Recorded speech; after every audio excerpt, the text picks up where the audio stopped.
Okay, so we're getting ready to do tire change on the XR150Ls. And I just thought I'd show you what we went with. We went with the Shinko SR244. Sometimes referred to as Golden Boy, if you can read it right there. Same tire. Front tire size, 2.75 19.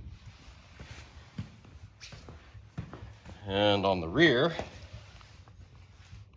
same tire, 4.60 17. And on this one, there's two options for the rear. We went with the 68S. Not sure if you can see that or not, but the 68S is the load capacity basically on the rear tire.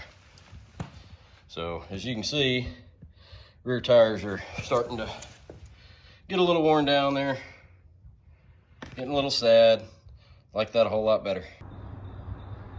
So here's your tool list for removing the front wheel. You need a 12mm socket, a 14mm socket, a 19mm socket, and a couple of ratchets. These are just kind of your standard tire irons that are inexpensive at most any motorcycle shop. These are made by Motion Pro, the black ones, and they are a lot longer, as you can see, and the shape of them really helps out when you're needing leverage or trying to get up underneath the tire and over. It's just a whole lot easier to get these in there than it is these. Plus the extra length gives you a tremendous amount more leverage. So I highly recommend the Motion Pro tools if you can find them. I'll try to set a link somewhere in the description for them. But these are fantastic tools as compared to the standards. We start by putting the bike up on our bike stand. I usually use a little chunk of wood. In this case, I got a little 4x4 here. That way when I pull it over,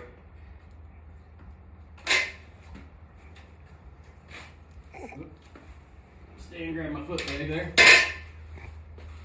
That way when I pull it over, I can get my stand up underneath a little bit easier. So I got about half of it on. And I'll roll it on and then just kind of walk it over. So when I start a tire job, as long as the weather's good, I'll take the tires and throw them out in the sun. It heats them up a little bit and makes them a little more pliable and just a little easier to work with when you get ready to spoon them back on the rim. So before you start your task, I recommend you do that. So pretty much to remove your front tire, you need a 12mm socket, or I guess you probably get away with a wrench, 14mm, and a 19mm. 19 goes here, 14 goes on the other side, small side, and 12 removes your brake pads.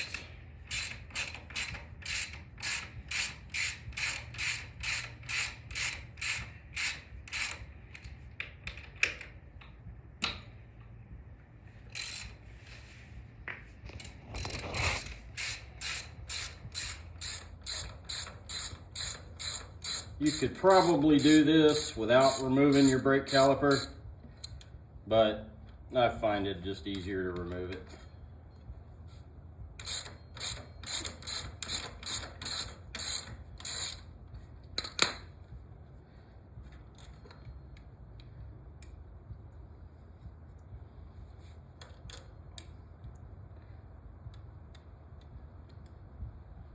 Just screw my hardware back in so I don't lose it. Got a little clip here for just holding it up. Up and out of the way there.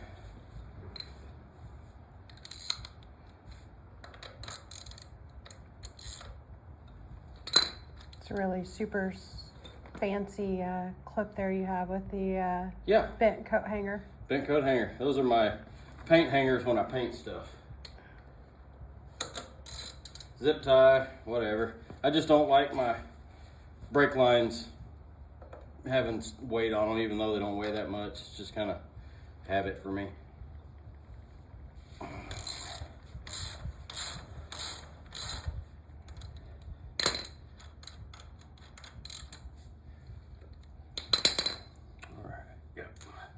Nut loose. On this side over here, this is your speedometer drive. There is a Phillips screw right here where you can remove the cable. Honda put these in there with some Loctite, I think. I attempted to remove this and remove it here, and it's really, really tight. So you can remove it without it, you know, removing that. So just don't try to take that screw out on yours probably. You want to hold your wheel up, take the weight off of it. One thing to note, the motorcycle, when you remove this wheel weight, may try to rock back. So if that happens, I'll have to get a shim or something to put underneath the rear tire. But that is something to be aware of. I'm actually going to put something under there because if it does that, I don't want to drop the bike. Let me get something.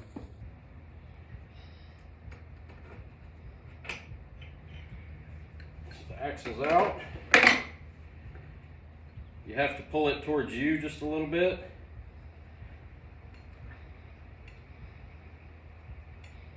And once you do that, you can just simply, this just pops out, goes in and out. Here's your spacer. It does go on your rotor side. Small side goes in, obviously. And we're ready to change tire. That's all there is to it. All right, so we got our wheel off the motorcycle here. And first thing you want to do when you're removing a tire is take the cap off and remove the valve core. You can get these tools at any auto parts store, Walmart, or wherever. So all you do is you unscrew it. That's what your valve core looks like, and that's what holds the air inside your tire. So set it out of the way.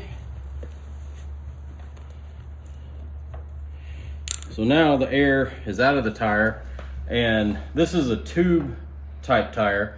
So breaking the bead on a tube tire is normally not near as difficult as it is on a tubeless tire. Usually you can do these with your hands if you're fairly strong. If you can't, you can, I'll show you. You can lay it down like that. You can get a 2x4 and lay it just outside, and you can step on it. And you can do that going all the way around until it breaks it free from the rim.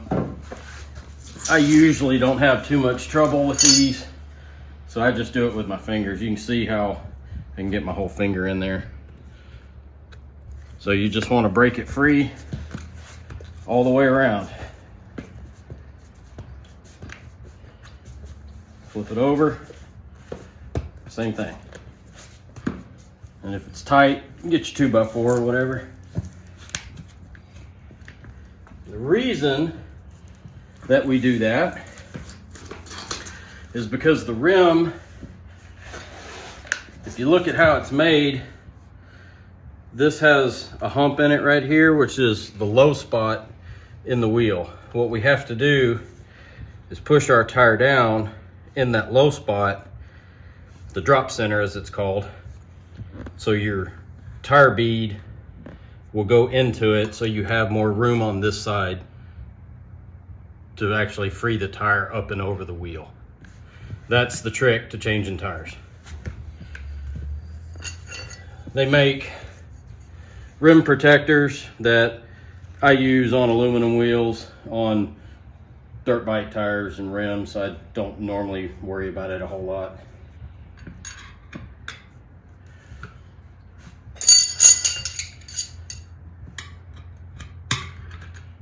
Get a few of them started. First one's the hard one. I'll be sure you're down in the drop center on the opposite side.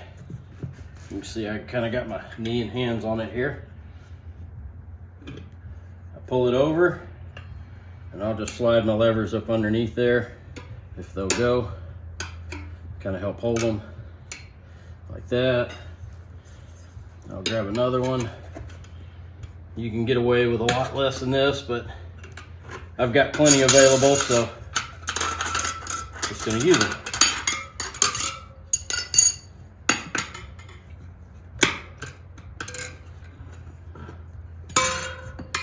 Now it's usually pretty easy.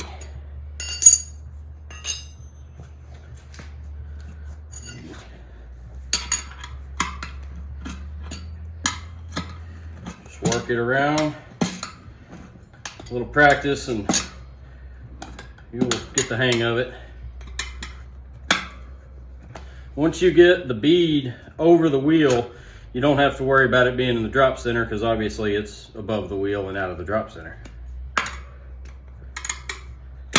And the last one. You'll remove these. Let me grab a 12mm.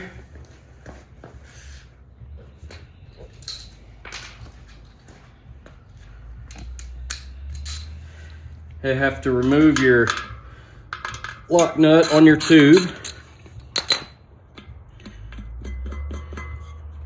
Mine are 12mm.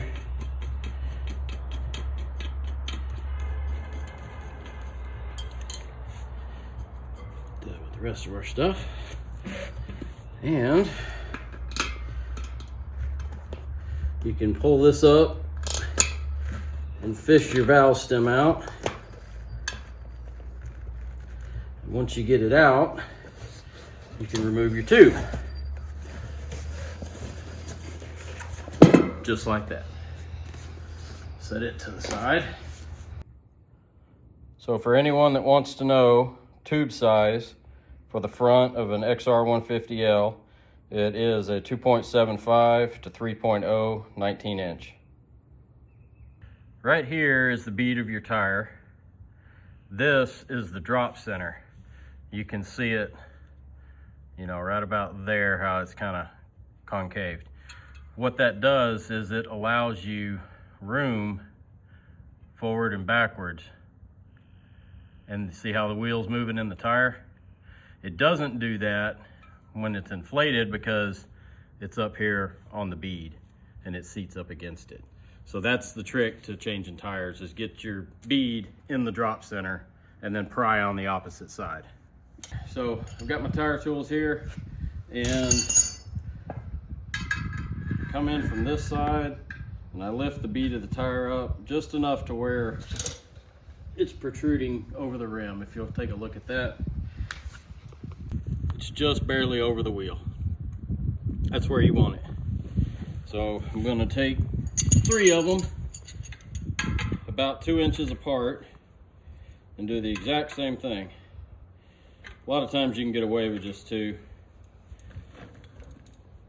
And I'm going to pull it over. Yeah, I can get away with 2 in this case. I'm going to drop one and pop it right off. Old tire removed. All right, so this is a good time to check and make sure your wheel is still straight and true and not out of round or wobbling down the road. If you don't have a tire balancer, you can just use your axle.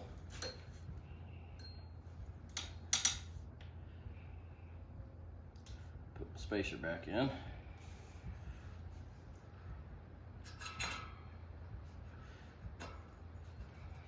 And you don't have to get it tight, put a nut on it or anything. It's just gonna stay there, basically. So what I do is I'll find something, in this case I'm just gonna use the chair, and I'll bump it up right on the wheel like that. You can see how this one's out around a little bit. See how it's getting close and far? So I'll work on that and get this wheel true again.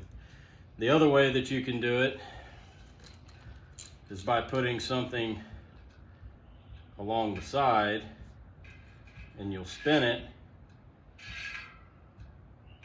and you can hear how it's hitting and not hitting.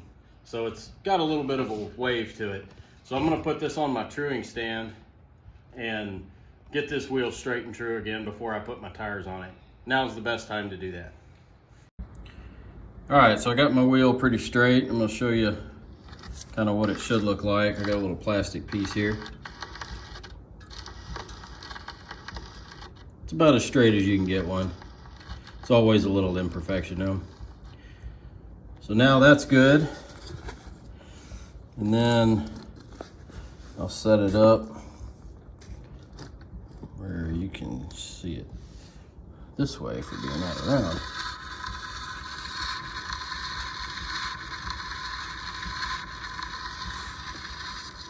Shinko 244s is what these tires are, and you will see them on the tire.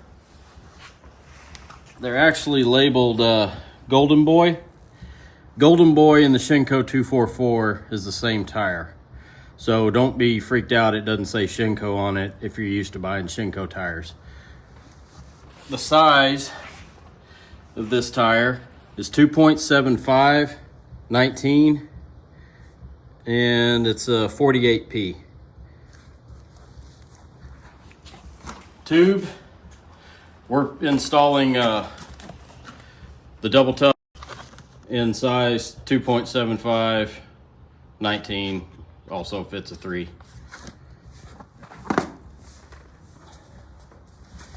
I use baby powder inside my tires. It allows the tube to slide around and find its position without having kinks or rolls.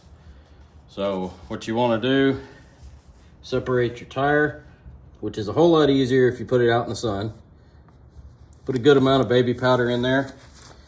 And basically what you want to do is just spin it and pop it and inhale a bunch of baby powder. That coats the inside of the tire. So I got my new tube. I'm going to go ahead and remove one of the nuts off your stem here. Leave the other one.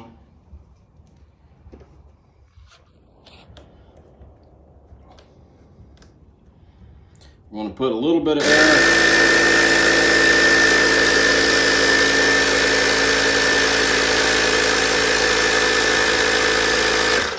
About that much. Kind of hard to explain. It's not enough to register on the gauge or anything, but just enough to give it a little rigidity and kind of make it in a circular shape.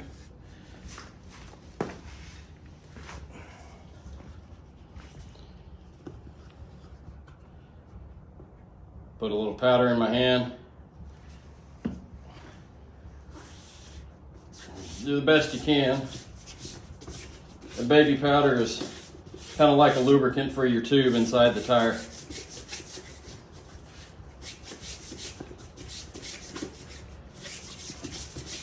Okay, we're sealed up.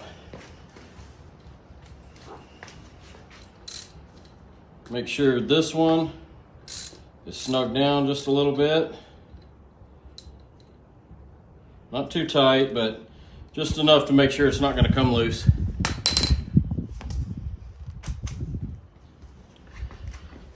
On this tire, that's just a Q code for quality inspection. There is no dot on it, so there's no heavier light spot. So we're just going to pop the tube in. I start with the valve stem. Basically, you just work it in. You want to try to keep it straight and not get it twisted. It's actually what this blue line is for. Kind of keep you straight on keeping your tube from getting twisted.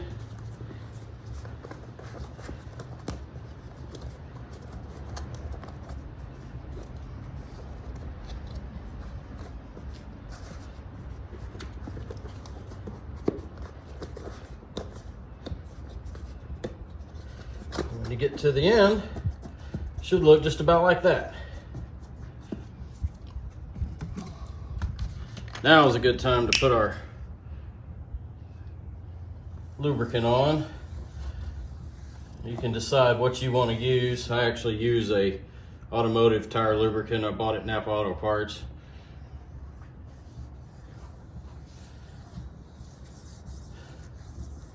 This really helps seat the tire when you get ready to install it. Doesn't take a whole lot.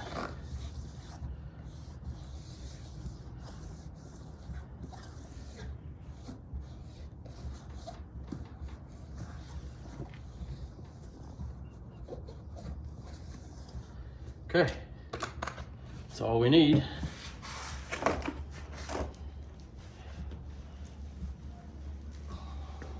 A rotation on these tires, front, back, doesn't make any difference. So also direction of rotation doesn't make any difference because they're the same in either way.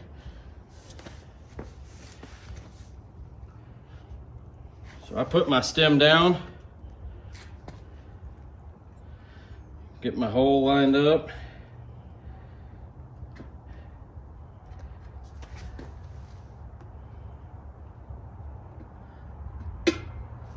First thing you want to do is pull that up and get your nut started so it doesn't disappear on you.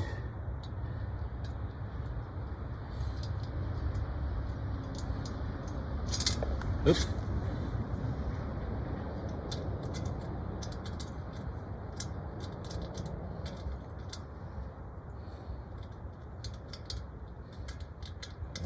There it goes. That won't run away on us. All right.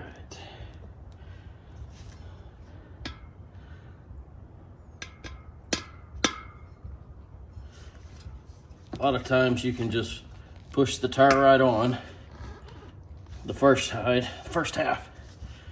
Not always easy.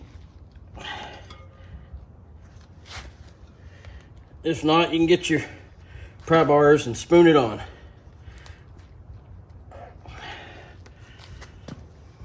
Which I think I'm gonna have to do. Well, maybe not. There we go. So I got half on there. So now I'm gonna lay it down.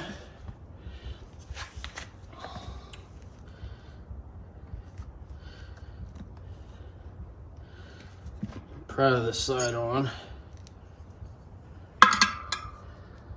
You only want to insert your tool. You can see my tube's out of the way. Right here. That's as far as you want to go. That tool should just barely be in the rim, so when you come this way, you're not pinching the tube. So once I get it started, I'll hold it with my knee.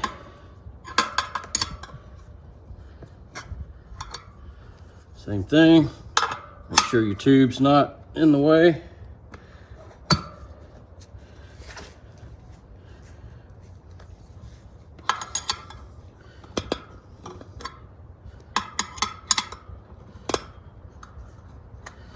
Try to keep my valve stem straight there.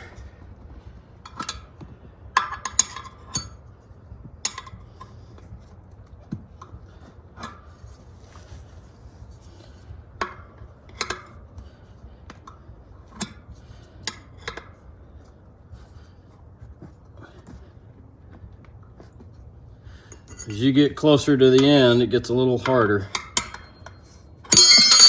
You got to use more.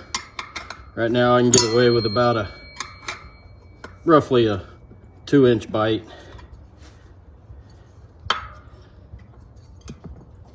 Yep, my tube's out of the way. But as you get closer, it gets harder. Again, you want to make sure you're in the drop center on the opposite side.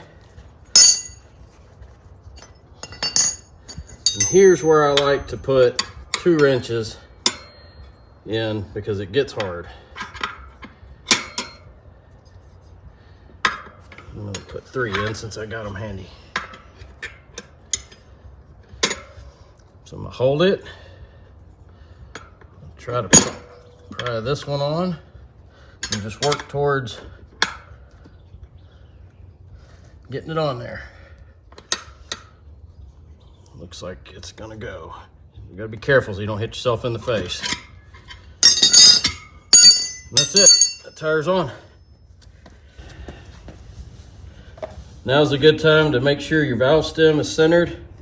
We're good on this one. I'm gonna grab the air compressor. We'll put a little air in it and seat the bead.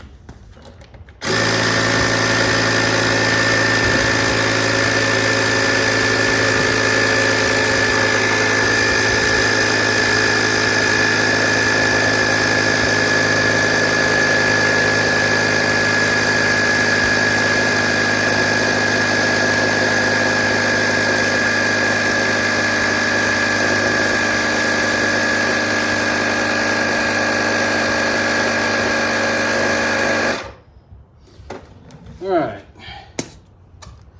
so we put our pressure in there, and as you can see right here, it runs that valve stem out. So now you can just spin it down the rest of the way. We have enough powder in the tire right now to where that tube should self-center, but I always relieve the pressure and allow it an opportunity to wiggle and move inside there, and then air it back up to the proper PSI. So at this point, you want to look all the way around the tire and make sure that your tire is centered on both sides.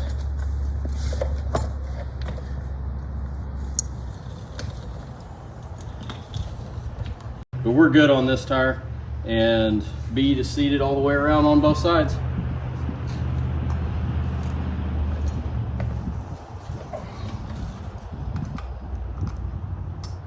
So we're going to relieve the pressure by pulling the valve cover out.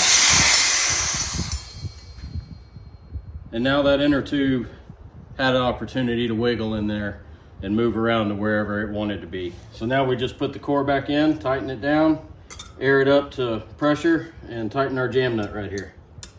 We're going to put it back on now. And I'm going to check the balance of this tire.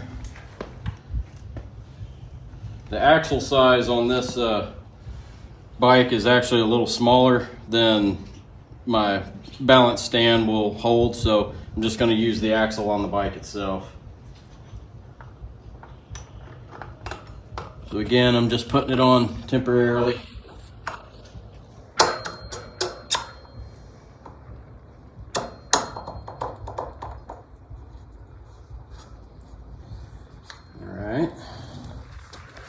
Pretty much you let it go and see where it stops. So this right here is our lowest point, which means that's our heavy spot. Right up here is 180 degrees opposite. So this is where I'm going to add the weight.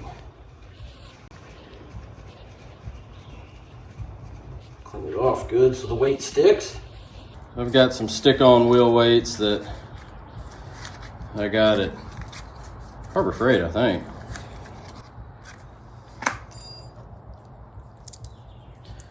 So usually it'll take 2 or more. I'm gonna go ahead and start with 2. Just peel the sticky back off.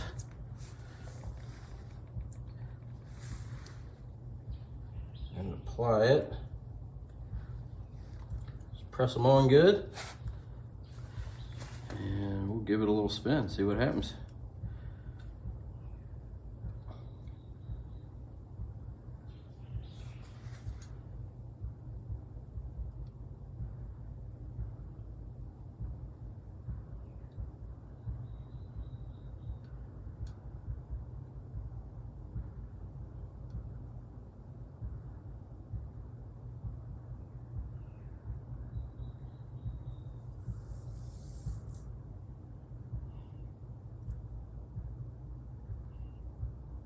Looks like it's gonna need at least one more.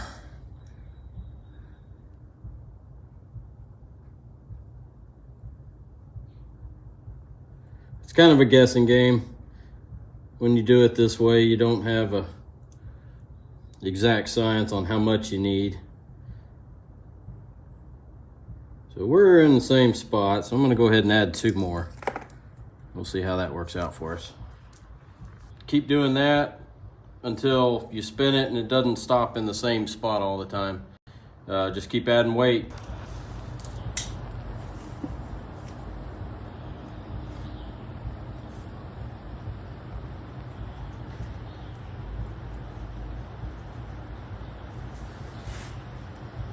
That's probably pretty good.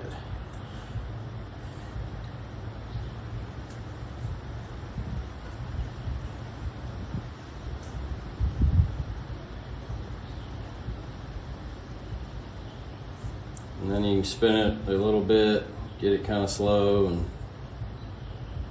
see what happens. That's going to be pretty close. Anyways, I'll ride it. We don't go that fast on these, and if it shakes, I'll do it again. But I think that's going to be plenty close enough.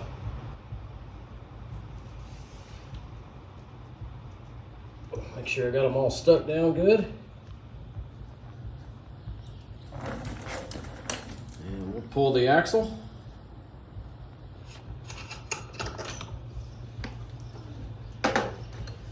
It's a good idea to recoat your axles on this. I'm going to be doing some more work on this bike soon, so I'm not going to put grease on it now, just to keep my hands a little cleaner later when I do some other work.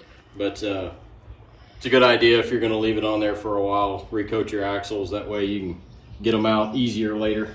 So right here is your gap for your wheel speed sensor.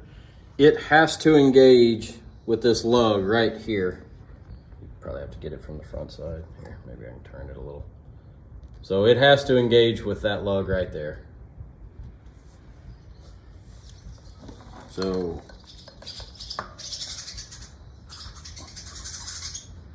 it just pops in there.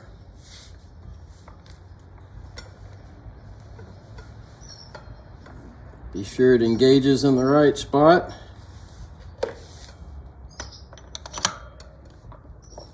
Kind of tricky. There we go. On the other side, you got to get your spacer in. And so one trick that I do is I'll put my foot underneath the tire.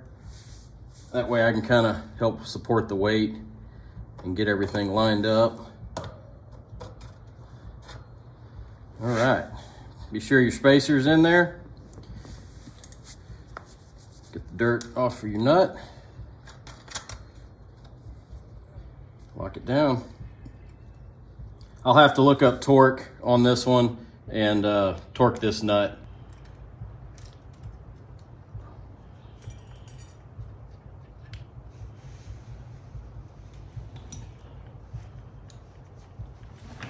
Caliper, in theory, should slide right back on if the pads didn't move, which mine might have. They did. Yep. So you got to pull your pads back apart.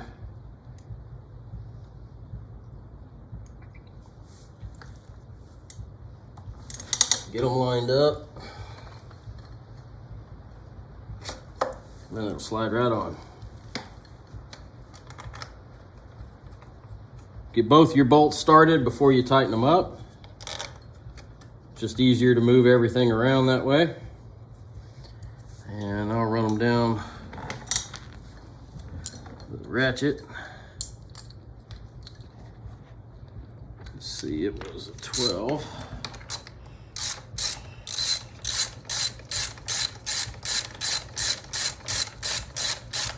I'm just gonna snug them up for now, and then we'll get torque values and torque everything to spec.